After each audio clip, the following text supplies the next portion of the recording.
আসসালামু আলাইকুম, স্বাগত জানাচ্ছি আরটিভি সন্ধ্যা সংবাদে।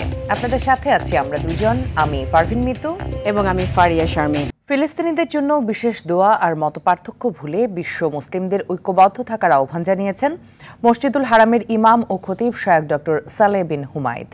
আরাফার ময়দানে হজের খুতবায় এ আহ্বান জানান তিনি। বিশ্বের বিভিন্ন দেশের প্রায় ২০ লাখ হাজি এবারের হজে অংশ নেয়। বিস্তারিত রাকিব হাসানের রিপোর্টে। ৯ জিলহজ লাব্বাইক আল্লাহুম্মা লাব্বাইক ধ্বনিতে দিনভর মুখর ঐতিহাসিক আরাফার ময়দান। আরাফায় মসজিদের নামিরা থেকে হজের খুতবা দেন মসজিদুল হারামের ইমাম ও খতিব শায়খ ডক্টর সালেহ বিন হুমায়দ। মুসলমানদের পরস্পরের মধ্যে ঐক্য ও সংহতি বজায় রাখার আহ্বান জানান তিনি। তার এই খুতবা বাংলাসহ অনুবাদ হয়েছে ৩৭টি ভাষায়। আলহামদুলিল্লাহ। খুতবা শেষে দোয়া করা হয়, এতে ফিলিস্তিনের নিপীড়িত মুসলমানদের কথা উল্লেখ করে কান্নায় ভেঙে পড়েন খতিব। হে আল্লাহ, আপনি ফিলিস্তিনের মুসলিমদের হেফাজত করুন, তাদের উপর আল্লাহর রহমত বর্ষণ করুন।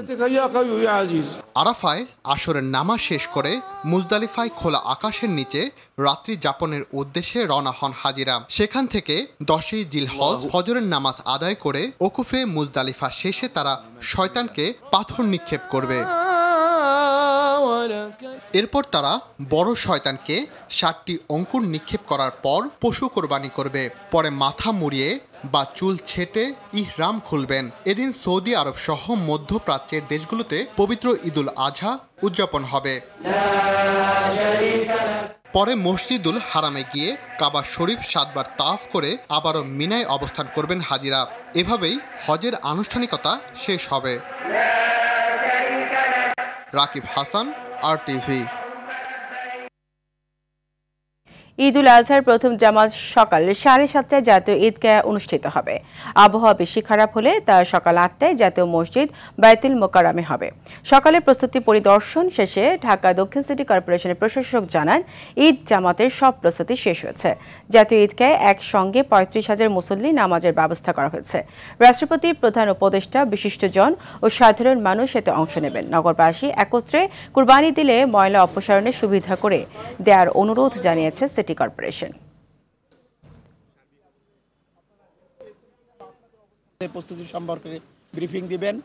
তো আমরা আশা করতেছি যে এখানে নিরাপত্তার কোনো ঘাটতি থাকবে না। তবে যারা মুসল্লিরা আসবেন তাদের প্রতি আমাদের একটি স্বনির্বন্ধ অনুরোধ থাকবে যে আপনারা কোনো রকম এমন কোনো ডিভাইস বা এমন কোনো যন্ত্রপাতি সাথে করে আনবেন না যেটা নিরাপত্তার জন্য হুমকি স্বরূপ মনে হতে পারে। আমরা অনুরোধ রাখবো যে তারা সবাই মিলে এক জায়গায় কোরবানি দিতে পারে, সেটা তেমন তাদের জন্যও ভালো, তেমনি আমাদের জন্য ময়লা কালেকশনেও ভালো। আপনজনদের সঙ্গে ঈদ আনন্দ ভাগাভাগি করতে গ্রামের উদ্দেশ্যে রাজধানী ছাড়ছে লাখো মানুষ। ট্রেনে ঈদ যাত্রা স্বস্তিদায়ক হলেও বাসে অনেকটাই ভিন্ন চিত্র। বেশি ভাড়া আদায় সহ নানা সংকটের অভিযোগ বাস যাত্রীদের। ঈদ যাত্রা নির্বিঘ্ন করতে চেষ্টার কথা বললেন সড়ক পরিবহন ও রেলপথ উপদেষ্টা ফজলুল কবির খান। অরণ্য গফুরের রিপোর্ট। জীবিকার তাগিদে রাজধানীতে থাকা মানুষগুলো ঈদুল আজহা উদযাপনে গ্রামে যেতে কতটা উন্মুখ এ দৃশ্যেই তা বোঝা যায়, যেখানে জীবনের ঝুঁকিও তুচ্ছ। ভোর থেকে কমলাপুর রেল স্টেশন মুখে নামে ঘরমুখো মানুষের স্রোত। তবে ঢোকার পথেই পড়তে হয় ৩ স্তরের নিরাপত্তা ও টিকিট চেকারদের কবলে। সব সেক্টরে ছুটি হওয়ায় কমলাপুরে ছিল উপচে পড়া ভিড়। ট্রেনে উঠতে তাই দেখা যায় প্রতিযোগিতা। বিশেষ ট্রেন সহ বৃহস্পতিবার ৬৩টি ট্রেন ছাড়ে রাজধানী থেকে।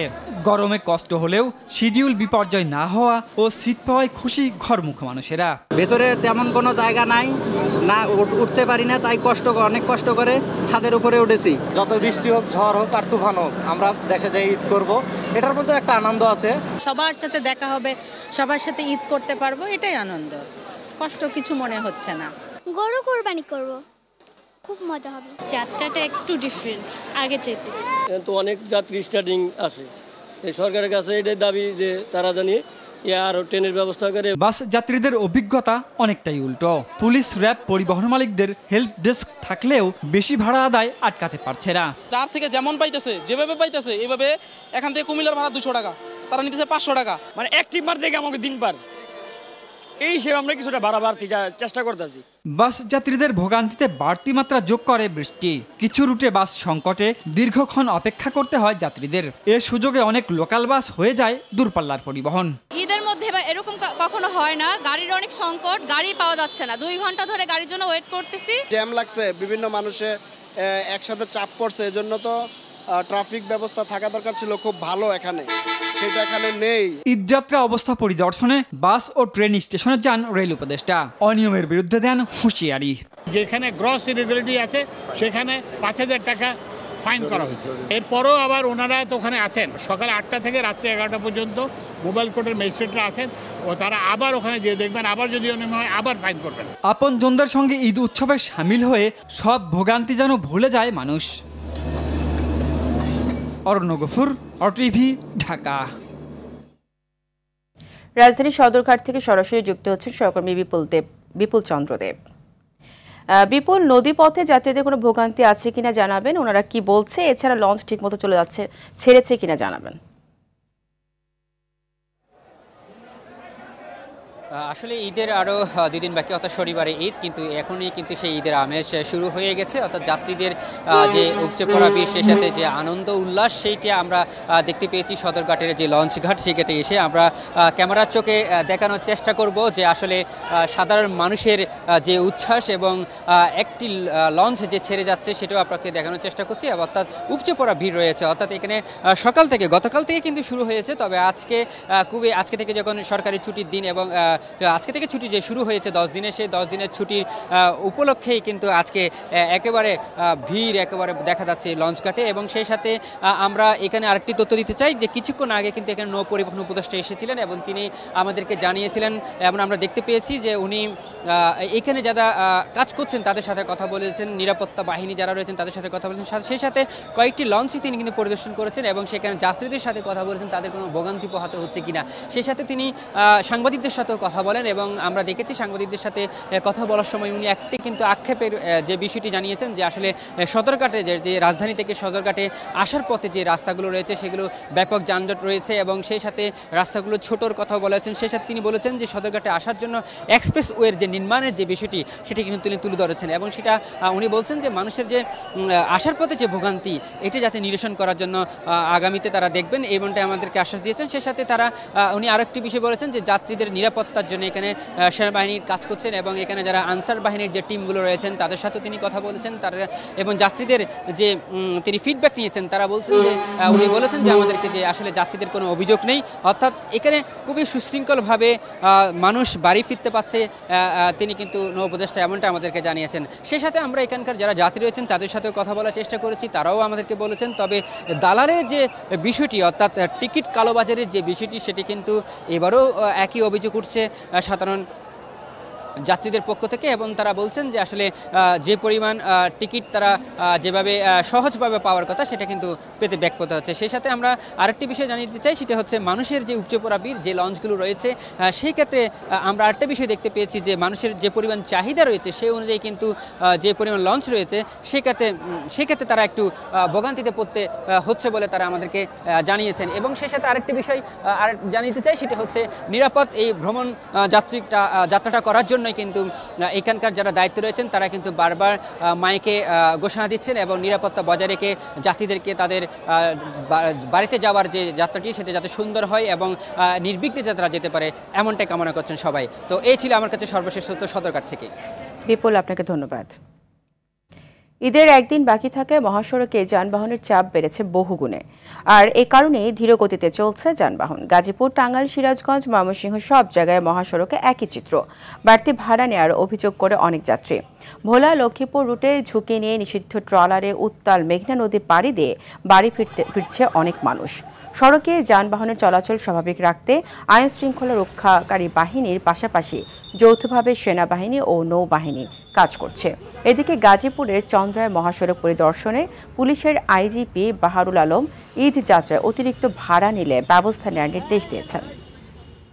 একই দিনে এত যাত্রী একসাথে নেমেছে, এত গাড়ি, যে আমাদের পক্ষে এই রাস্তার যে ক্যাপাসিটি এর বাইরে চলে গেছে। আজকে কালকেও তো কিছু থাকবে, আজকে সবচেয়ে বেশি প্রেসার, এই জন্য সুযোগটা আজকে তারা বেশি নিচ্ছে। আসলে বৃষ্টি উপেক্ষা করেই চলছে কোরবানির পশু বিক্রি।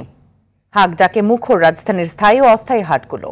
পছন্দের পশু কিনতে পেরে খুশি ক্রেতারা। দাম নিয়ে ক্রেতা বিক্রেতাদের মধ্যে রয়েছে মিশ্র প্রতিক্রিয়া। তবে বড় সাইজের গরু নিয়ে বিপাকে ব্যাপারীরা। হাট পরিদর্শনে এসে সার্বিক পরিস্থিতি নিয়ে সন্তুষ্টি জানান স্বরাষ্ট্র উপদেষ্টা জাহাঙ্গীর আলম চৌধুরী। এদিকে হাট জীবাণুমুক্ত রাখতে সুরক্ষা বুথের মাধ্যমে কাজ করে যাচ্ছে ডেটল। শাকিবুর রহমানের রিপোর্টে থাকছে বিস্তারিত। ঈদুল আজহাকে কেন্দ্র করে জমে উঠেছে রাজধানীর প্রতিটি পশুর হাট। সকাল থেকে বৃষ্টি উপেক্ষা করে চলছে বেচা বিক্রি। পছন্দের পশু কিনে খুশি ক্রেতারা। হালকা একটু বেশি, এটা ধরার মধ্যে না, সন্তুষ্ট, রিজনেবল প্রাইস। গতবারের চেয়ে এবার একটু হাই।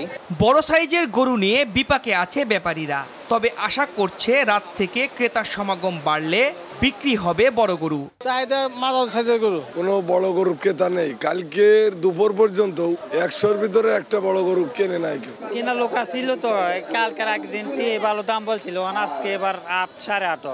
কাস্টমার গতকালকে খুব কম ছিল, আজকে কিছু ঢুকতেছে। হাটে আইন শৃঙ্খলা পরিস্থিতি পরিদর্শনে আসেন স্বরাষ্ট্র উপদেষ্টা। বলেন বর্তমান প্রেক্ষাপটে কারো পকেটের দুর্নীতির টাকা না থাকায় মানুষ বড় গরু কম কিনছেন। আগে হলো দুর্নীতির টাকা ভরা ছিল পকেটে, এখন তো দুর্নীতির টাকা নাই, এখন এই জন্য বড় গরু কিনতে পারতেছে না। আইন শৃঙ্খলা পরিস্থিতি মাশাআল্লাহ খুবই ভালো থাকবে। ইজারাদাররা বলছে সব নিয়ম মেনেই হাট পরিচালনা করছে তারা। ঢাকা সিটি কর্পোরেশন আমাদের শর্তাবলী দিয়েছিল, আমরা প্রতিটা পালন করেছি। আমরা পুরো মাঠটাকে, এলাকাটাকে 42টা সিসি ক্যামেরা নিয়ন্ত্রণ করেছি। এদিকে হাটের পশুর বর্জ্য থেকে যেন জীবাণু না ছড়িয়ে পড়ে সেজন্য বিভিন্ন পরিচ্ছন্ন কার্যক্রম পরিচালনা করছে ডেটল। স্মার্ট হাট করার জন্য আমরা এই ক্যাম্পিংটা মূলত করছি।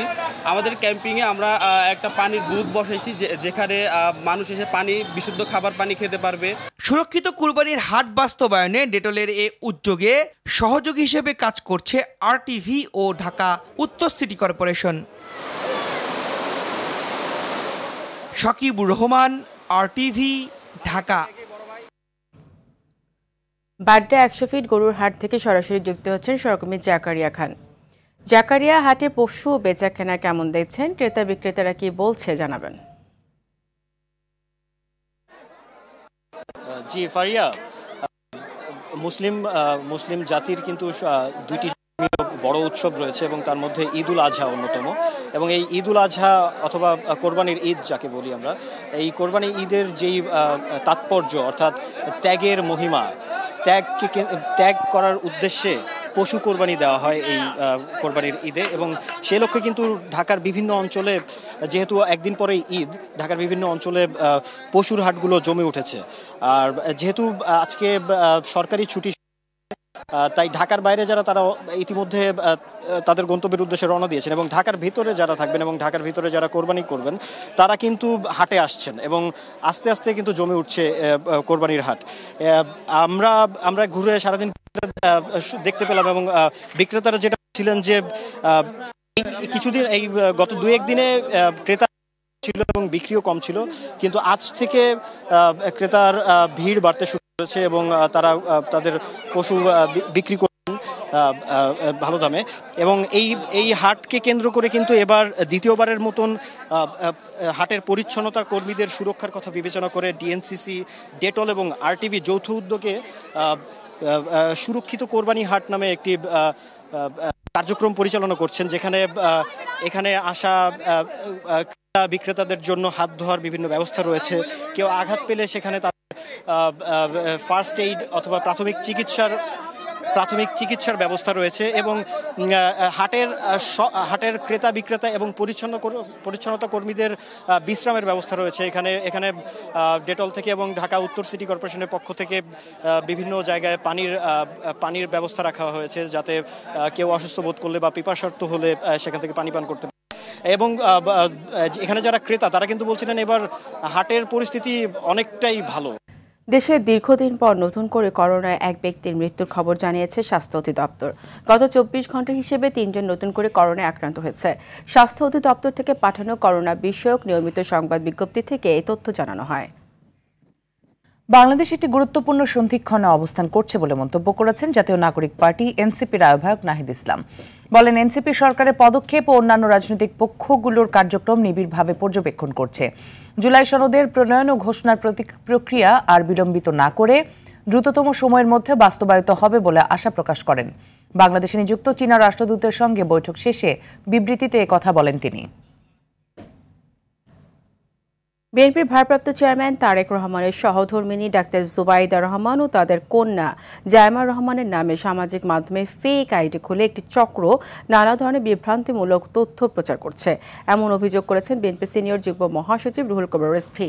বলেন, এআই ব্যবহার করে ভিডিও তৈরি করেও তারা অপপ্রচার করছে। বিভ্রান্ত না হতে দেশবাসীর প্রতি আহ্বান জানান তিনি।